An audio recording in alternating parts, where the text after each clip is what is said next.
prophet, the psychic, coming back at you again with another video. Oh, the Magic Man has been away for over 2 weeks. That's the longest I have ever been away from my channel since I started the channel over a year, a little over a year ago, approximately a year ago. But yeah, let's get it rolling, people.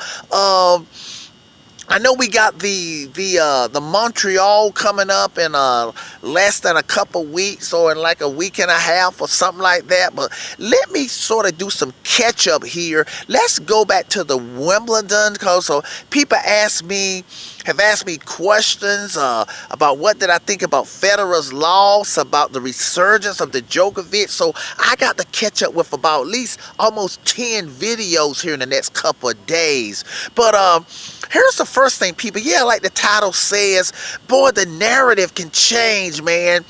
The Djokovic is back on top. That's the main narrative now. Boy, it's amazing, man.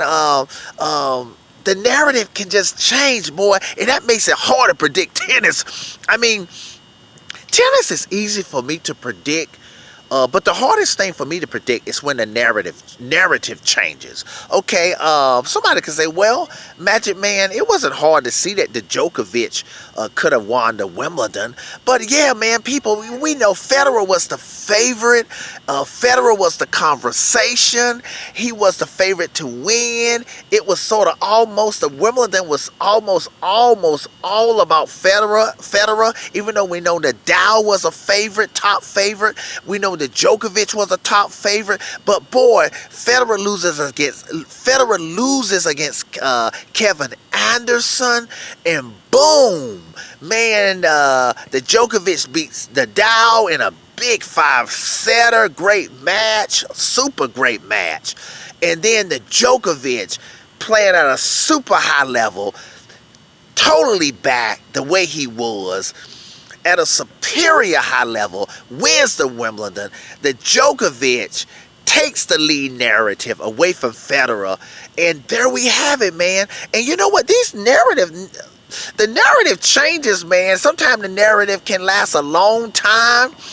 Like the narrative for the last 2 years was pretty well Nadal and Federer taking turns dominating tennis. Last year and a half, since August 2017, that's pretty well been the narrative. And Nadal and Federer were doing tag team action. Federer taking over, then Nadal would take over during the clay court season, and even won the U.S. Open. So, but no, the narrative finally changed. And sometimes you can see it coming. Sometimes you can't see it coming. Okay? And, but I think that's great for tennis, man. I mean, it's nice to see the Djokovic back. I'm not going to get too deep into the Djokovic resurgence and the Djokovic winning the Wimbledon, because I got some videos coming on that, and to tell y'all what I think about the Djokovic now back on top of the world. But that's a video I do a little later.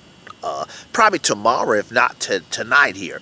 But let me just get back to this narrative changing, people. I did a video, people, about 5 months ago where I said, hey, man, the narrative can change. Like, you could be talking about Federer one day, and the next day, you ain't even talking about Federer anymore.